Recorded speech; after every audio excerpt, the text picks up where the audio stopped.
Hello and welcome to Supposedly Fun. My name is Greg, and I am here today to do a Pulitzer Prize deep dive on the 2024 winner of the Pulitzer Prize for fiction, Night Watch by Jayne Anne Phillips. If you follow along, you know that I am doing a project where I'm reading all of the books that have won the Pulitzer Prize for fiction. It is a prize that I follow very closely and have for a long time. I do videos and deep dives on all of the winners that I have read so far. There will be links to some of them in the comment or the description box down below. And there will be timestamps as with any of the other deep dives that I do. So you can navigate to different parts of this conversation if you would like. Now, jumping in, the Pulitzer Prize for fiction had a big surprise when it announced the 2024 Fiction Prize. A Pulitzer surprise, if you will. In a year with no shortage of worthy competition and many big-name authors in the mix, the winner ended up being Jayne Anne Phillips for her mostly unnoticed historical fiction novel, Night Watch. Understandably, a lot of readers were a bit confused and somewhat annoyed that the heavy favorites had been overlooked.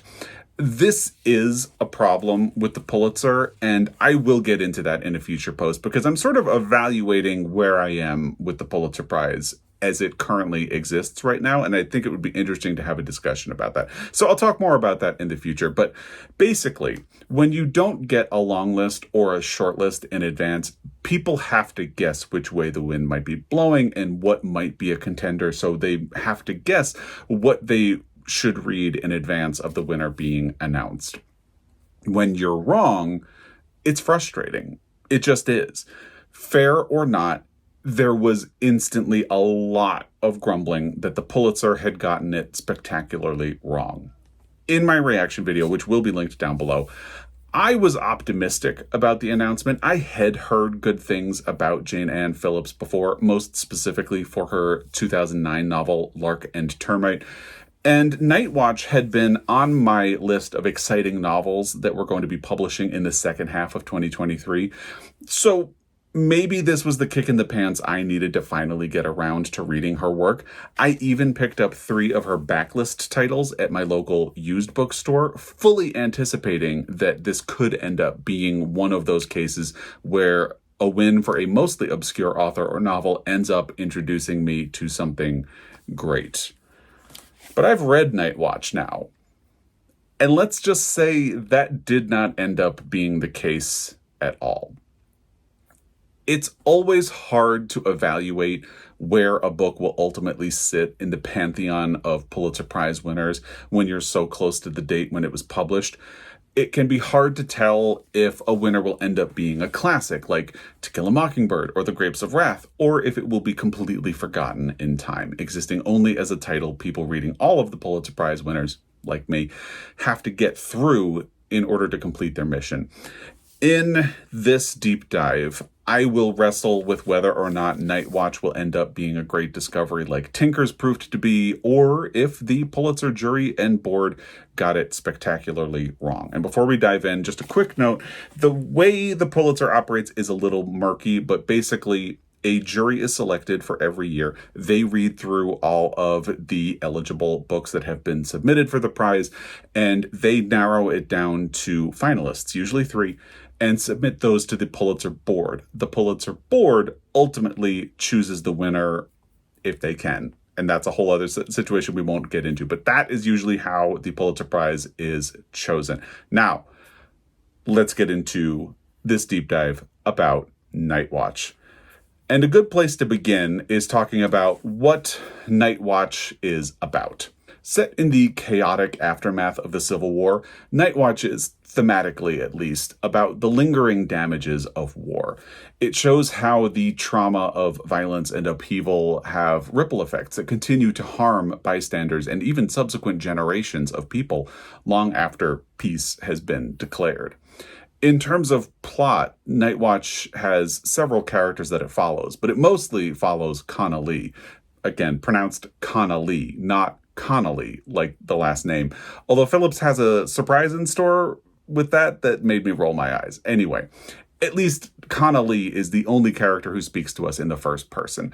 Connolly is 12 years old, but has been the primary caretaker for her younger siblings and for her mother, Eliza, who has not spoken in over a year. A man known only as Papa, whom Connolly had believed to be her father, gives away the young children and deposits Connolly and Eliza at the Trans-Allegheny Lunatic Asylum in West Virginia, which was a real place. You can even visit the site and do tours, including a ghost tour, which feels a bit exploitative, but there you go. You can visit the site if you want. It looks exactly like this illustration on the cover of the book. At the asylum, we meet the titular Night Watch, a man who bears terrible scars from the war and has isolated himself from the outside world. We also meet an enigmatic orphan named Weed and more.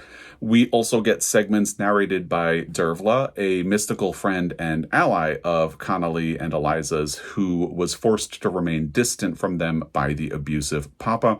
And finally, we get brief interludes on treatment recommendations from Thomas Story Kirkbride, a real-life physician who was an advocate of compassionate treatment for the insane, which was practiced at the Trans-Allegheny Lunatic Asylum. Obviously, we have very different language for mental illness today and how it is treated, but you could say that he was ahead of his time in the way he advocated for compassion and understanding of mental illness and or trauma.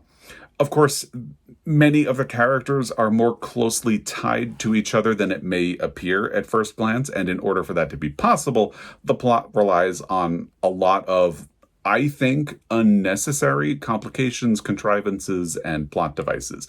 And we'll talk a lot more about that when we get into whether or not I think this was a good book. Before we do that, let's talk about why Night Watch won the Pulitzer Prize for fiction. This is a great question. As I indicated at the beginning of this video, 2023 was absolutely cram jam with contenders for the Pulitzer Prize for fiction. Chief among them, Daniel Mason's North Woods, James McBride's The Heaven and Earth Grocery Store, and Ann Patchett's Tom Lake. So how did a book that mostly flew under the radar overtake those titles? To some degree, I did see something like this coming. In my Pulitzer prediction for this year, which will be linked down below, I had this to say, quote, "My real suspicion for the Pulitzer is that after a tie last year, a tie between the two biggest books of the year, no less, the Pulitzer jury and board will probably snap back in the opposite direction. I think we're more likely to have a year like 2022, when the three finalists were lesser-known books and the Netanyahus emerged victorious." End quote. I think the big issue here is what happens when a jury really gets into the question of what the purpose of their role is or should be. Because the task of deciding the best American fiction of the year is incredibly subjective. Your answer is probably different from my answer, and so on among all the different people who are paying attention. In order to approach the task of defining what is the best, it can be helpful to establish some criteria for what you are looking for in identifying the winner. Michael Cunningham addressed this in an essay about the controversy that erupted when the Pulitzer board failed to identify a winner the year that he was on the jury.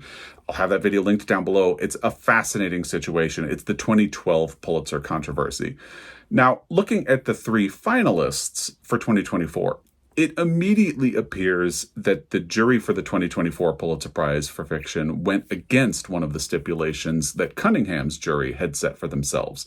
Quote, "We would not favor writers for their obscurity or penalize them for their exalted reputations." End quote. The jury for 2024 appears to have decided to favor writers for their obscurity and to penalize writers with exalted reputations. How else do you account for the astounding lack of best-selling names who released novels that were lauded by both critics and audiences?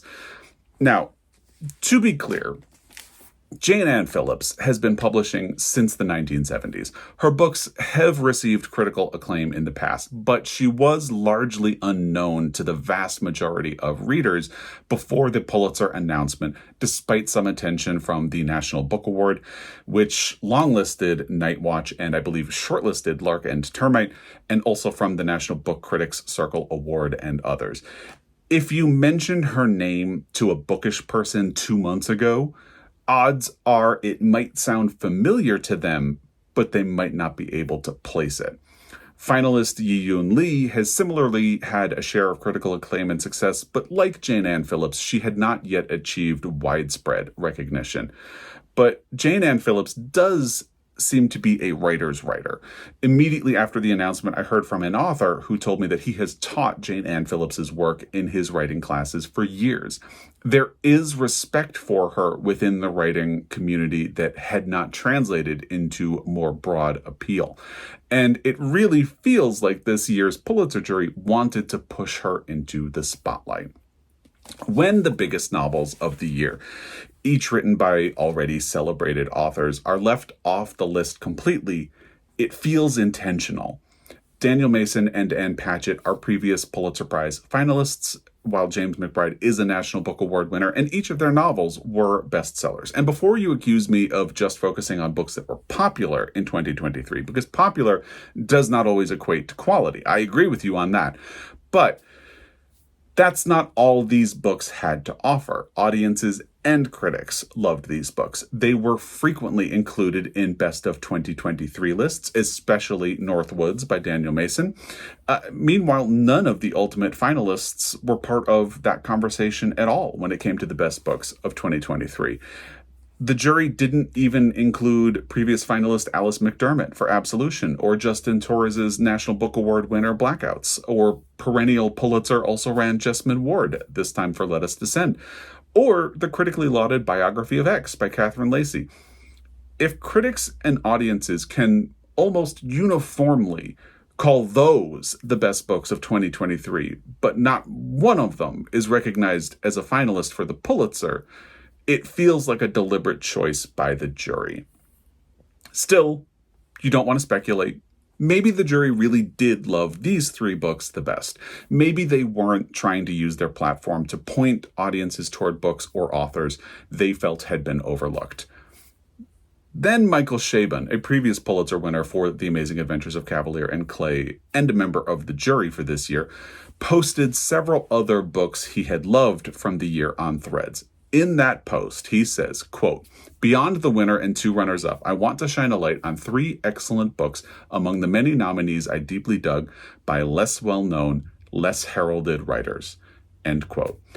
Now, does that mean that the jury intentionally focused on less well-known, less heralded writers exclusively?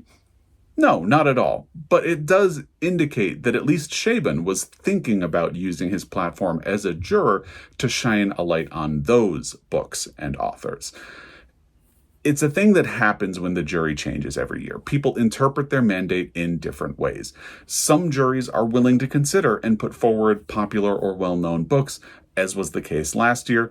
Some prefer to identify what they see as hidden gems, and sometimes a jury will directly respond to what their predecessors did by going in the opposite direction. History ultimately decides if they did their job well. But aside from that, with the world erupting into chaos that is threatening to expand into larger, potentially even global conflicts, it could also be true that the Pulitzer jury wanted to shine a light on a book that deals with the long-lasting damage of war and that preaches compassion for those that have experienced hard times or trauma. Since the winner and the identity of the jury was revealed, many have pointed out that one of the jurors, Tayari Jones, provided a blurb for Night Watch. This is notable and obviously indicates that she had a predilection toward the book, but since we didn't know that she was on the jury until the announcement, it can't exactly be called an omen or a sign that we all missed. It's just interesting with the benefit of hindsight. And while the quote does praise the content of Night Watch, I think it's mostly interesting because it praises Jayne Anne Phillips and her career first, saying Jayne Anne Phillips is a brilliant artist working at the height of her powers. Word by word and line by line, there is no one better. Then it talks about this novel specifically. This adds to the feeling that not only did the jury want to recognize a book that flew under the radar, but an author that they felt had eluded the spotlight. A message about conflict and trauma would just be a bonus. And at the end of the day, those are probably the qualities in Night Watch that the Pulitzer board gravitated to over the other two finalists that they had been presented with. That, I think, is how we arrived at Night Watch as a Pulitzer Prize winner. So the question we're left with is, did it deserve to win? Now, however the jury arrived at these three finalists, this is where we ended up.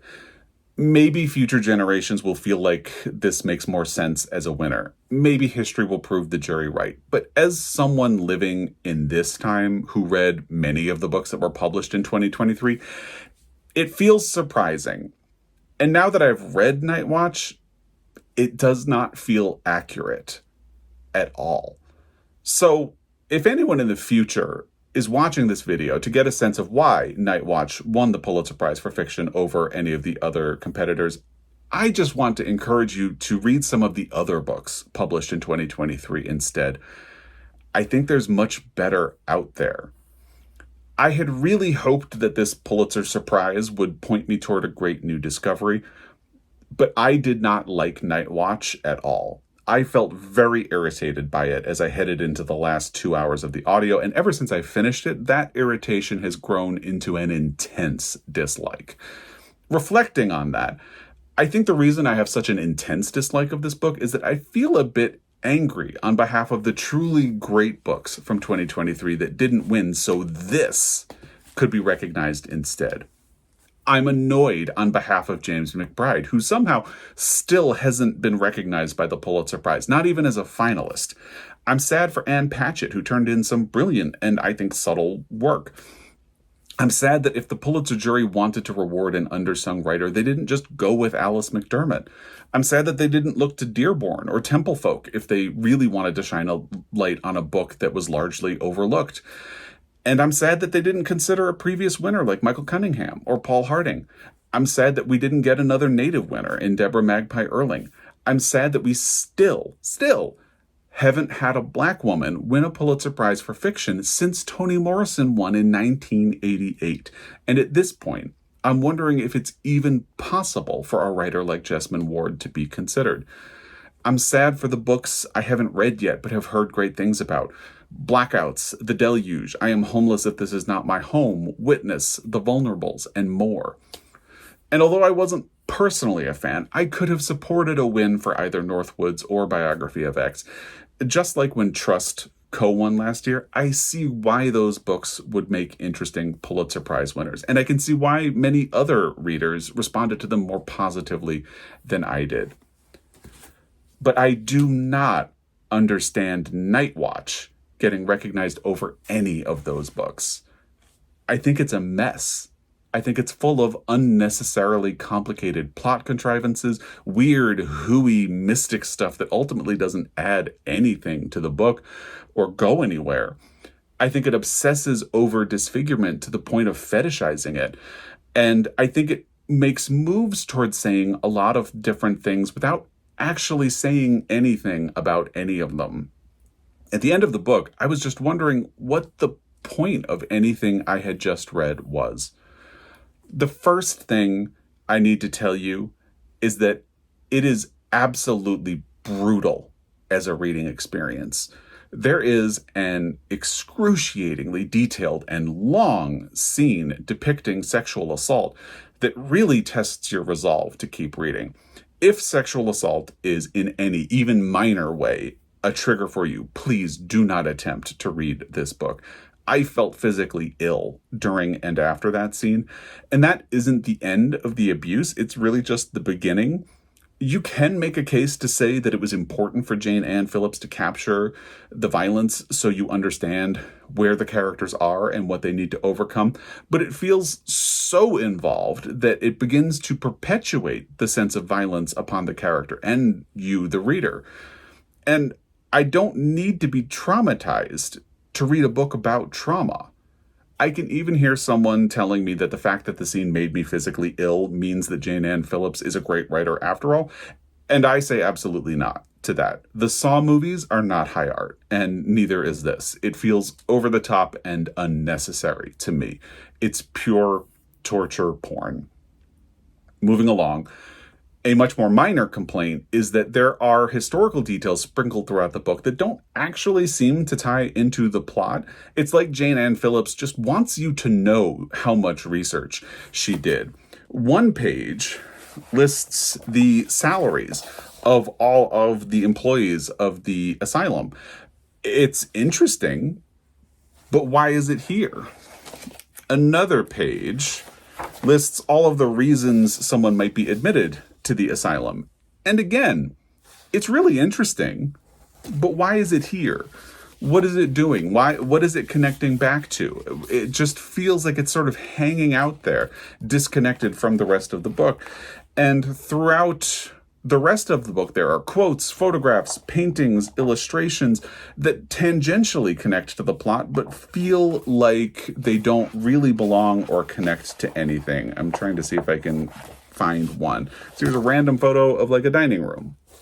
Okay. And there are photos of like Civil War soldiers, quotes.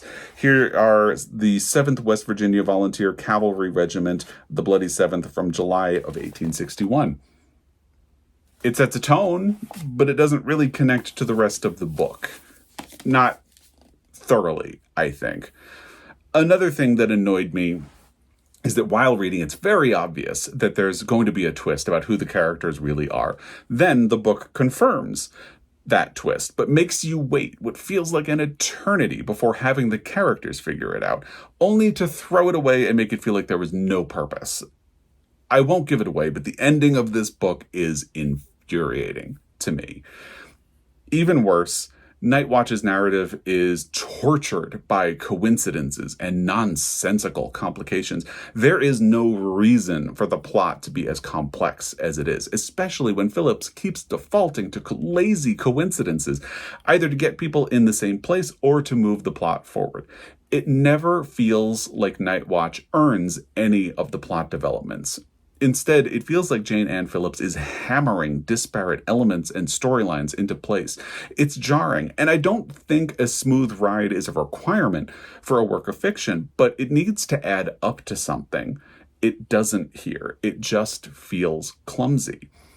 This extends to the massive list of characters, many of whom don't actually add anything. Dervla is a perfect example of this. Dervla takes up so much oxygen in this book, but her character doesn't make any sense to me. And ultimately, I don't think she adds anything. She's like a character on the sideline who has all the answers and seems strong enough to solve a lot of the problems, but remains curiously passive and inactive. If you're familiar with the Marvel comics, the actual comics, not the movies, she's like the Watchers, these alien mystic figures that are all-seeing and all-knowing, but have a strict code that prohibits them from interfering in anything that happens. It's fine in a comic, but I find it infuriating in a novel. Then there's Weed, an orphan boy living in the asylum who wears a women's duster, has a milky eye, possibly has mystical powers, and barely speaks. He kind of makes moves toward a theme of compassion for all, but ultimately I just feel like he takes up a lot of the plot's real estate compared to what he actually gives back. And again, this book is so weirdly fixated on disfigurement that it seems to go beyond compassion to a place of othering, or even fetishizing people with difference. I don't even want to get into how Papa feels like a giant gaping plot hole that makes little sense.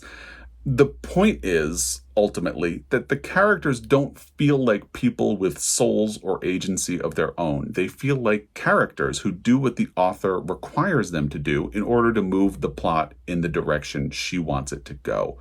The point is, this book makes clumsy motions toward saying things about war, trauma, compassion, race, and family without actually managing to say a single real point about any of them. I don't even really understand what Jayne Anne Phillips wants us to come away from this book thinking. The only reason I can say that the main theme relates to compassion and trauma is that the description on the dust jacket points me in that direction. I don't really get that from the book. What is Phillips actually trying to say about this asylum?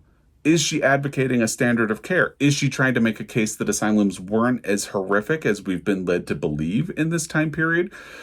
What is she trying to say about war? What does she specifically want to say about the Civil War? Why does she include so much detail about mysticism or psychic abilities? And why are they so often conflated with disfigurement and or race? Why is Papa's abuse allowed to go on for years without anyone in the neighboring vicinity catching on or without Dervla intervening? I have no answers to these questions and more. I tried watching an interview Jayne Anne Phillips did with the Center for Fiction to get answers, and I only came away more confused. Jayne Anne Phillips even pushed back on the notion that this is a work of historical fiction, and I honestly cannot understand her reasoning for not classifying it as such, or how she defines historical fiction at all in the first place. I think Night Watch is a shambling, overwritten mess. And I'm not alone.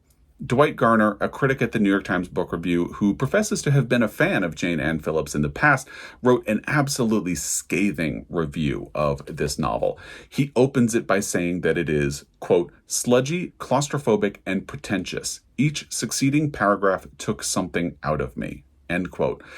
And this complaint about the continuing diminishment of Phillips's work over time pretty aptly describes my reaction to Night Watch. Quote, the bright and angry and vivid young women in her work, like Danner in Machine Dreams, gave way to blinkered perspectives, those of young children or half-spectral beings or people damaged by life, most of them snails without their shells.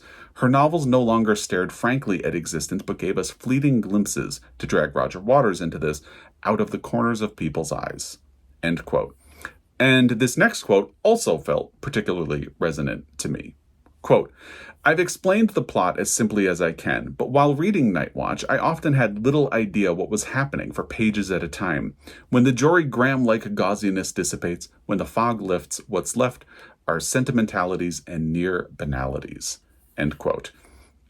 I've also gotten a bunch of comments from people who read Night Watch after it won the Pulitzer who were uniformly underwhelmed. I still haven't encountered a single person who read this and said, wow, what a great discovery. I loved it. Not one person has said that to me so far. Now, they may not dislike the book as strongly as I did, but they definitely don't think it was more worthy than a host of other books from 2023. And in my Pulitzer Discord group, at least 2 people abandoned Night Watch before finishing it. The rest of the people who have read it and commented don't seem impressed. But think about what it means for a Pulitzer obsessive to DNF a book that won. I think it says a lot. I dislike this book so much that I returned 2 of the 3 Jayne Anne Phillips backlist titles I had gotten from my local used bookstore. I just do not feel interested in exploring her previous work, especially since looking at reviews of her previous work, it makes me feel like I will only run into the same problems I had here. The only backlist title that I kept is Black Tickets, and only because it turned out to have been signed by Jayne Anne Phillips. The Pulitzer collector in me wouldn't allow me to give that up, but I reserve the right to change my mind and exorcise it from the house like a demon in the future. So, in case you can't tell, let me paraphrase Roger Ebert and tell you directly that I hated this book. Now let's briefly talk about who Jayne Anne Phillips is. Here is her author photo from the back of the book.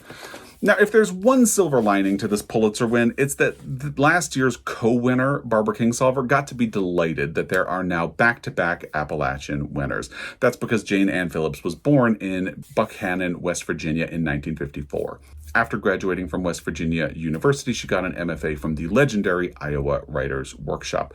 She has taught at Harvard and Boston University and is currently a professor at Rutgers University's MFA program in New Jersey, which she founded. Her first story collection, which was 1976's Sweethearts, won a Pushcart Prize. In 1979, Black Tickets was her first collection to be published by a larger publisher. It has a minor literary insider cult following to this day, as does her first novel, Machine Dreams, which came along in 1984 and earned her a finalist slot for the National Book Critics Circle Award. Machine Dreams was named one of the New York Times' 12 best books of the year. At that point, the New York Times hadn't settled on a 10 best list. They were kind of just seeing how many books they wanted to include. Phillips seemingly sank into the margins of the literary world for the most part with her subsequent books, Fast Lanes, Shelter, and Motherkind, until 2009 when she released Lark Ends Termite and became a finalist for the National Book Award as well as the National Book Critics Circle. Jayne Anne Phillips has received a Guggenheim Fellowship as well as 2 National Endowment for the Arts fellowships. Quickly, let's talk about whether or not there are adaptations or sequels. It's too soon to tell regarding adaptations at the time I'm filming this, but Night Watch caps off a conceptual trilogy of novels about war. The first installments were Machine Dreams and Lark and Termite. At least that's what the dust jacket of the book tells me. I haven't heard or seen this mentioned anywhere else, not even in marketing material for the book, so I can only assume that these novels form a very unofficial trilogy, definitely conceptual in nature. There are no recurring characters or anything like that. Let's talk about what was Night Watch's competition for the Pulitzer Prize for Fiction. I've covered this a fair amount already, so allow me to refer you to the beginning of the section on whether or not Night Watch is a good novel for a more thorough list of the books released in 2023 that I think should have come out ahead of this one. I can actually refer you to my Pulitzer Prize predictions video because honestly, you'd be much better off reading any of them. It will be linked in the description box down below. But the direct competition for Night Watch is, of course, the other finalists, which are honestly just as mystifying as Night Watch itself. There's Yi-Yoon Lee's Wednesday's Child and Ed Park's Same Bed, Different Dreams. That feels a bit unfair to Ed Park, and I have heard good things about Same Bed, Different Dreams, to be fair. It's just that a novel that flirts so heavily with science fiction tropes feels like something the Pulitzer Board was never going to choose. So it's pretty definitionally, and it's an honor to be nominated selection. Ultimately, after weeks of speculation and consideration, I still find it confounding that the jury arrived at these 3 finalists. The rules for how the Pulitzer is chosen are murky, but I believe it's still true that the Pulitzer can request an additional finalist if they aren't satisfied by the jury's selections, and I believe it may be possible for them to request a specific title if it hasn't been given to them. I do have a year in mind when I think that happened, but we'll talk about that another day. If I were on the Pulitzer board, I would have asked for another option because I just don't understand. Let's get into the big question here. I think you already know the answer. Should Night Watch have won the Pulitzer Prize for Fiction? The real shame here is that 2023 was actually a really solid year for American fiction. The jury could have gone a lot of different directions that would have felt satisfying and justifiable. Again, allow me to refer you to the section about whether or not Night Watch is a good book for a more exhausting list. And somehow, with all that quality, with all those options, we arrived here. I just don't understand. And I do feel disappointed. So to answer the question more directly, absolutely not. Night Watch did not deserve a Pulitzer Prize for Fiction in this man's humble opinion. The fact that it won, coupled with the bizarre win from the Netanyahus 2 years ago, makes me question what the Pulitzer Prize is doing. And again, I will be thinking about that more in a future video because I am starting to question things about the Pulitzer. Its internal secrecy, the fact that it feels very archaic. It's starting to remind me of the Nobel Prize, which has been around for a very long time. And both the Pulitzer and the Nobel are some of the oldest book prizes out there. And I wonder if they need to be dragged kicking and screaming into the modern world. And again, I will be talking about that a lot more in a future video when I have a moment. Had it been up to me, my finalists would have been James McBride's The Heaven and Earth Grocery Store, Anne Patchett's Tom Lake, and Alice McDermott's Absolution. And in my world, since James McBride would already have a Pulitzer for The Good Lord Bird, which is face down on my bookshelf right here. If you haven't read The Good Lord Bird, read The Good Lord Bird. I would give the prize to Anne Patchett and Tom Lake. If you're looking for good American fiction from 2023, skip Night Watch. Go exploring elsewhere. Trust me, you will be better off. Have you read Night Watch, which I've now launched across the room? Let me know what you thought of it. Do you like this win? Is there another book that you would make a case for? What do you think of the Pulitzer Prize right now? Let me know what you're thinking about all of this. If you have thoughts about anything I have talked about, let me know in the comment section down below. As always, I really appreciate your time. I'll have other Pulitzer Prize deep dives linked down below if you would like to explore further. But as always, I really appreciate your time, and I will be back. Until next time, happy reading. Happier reading than this, at least.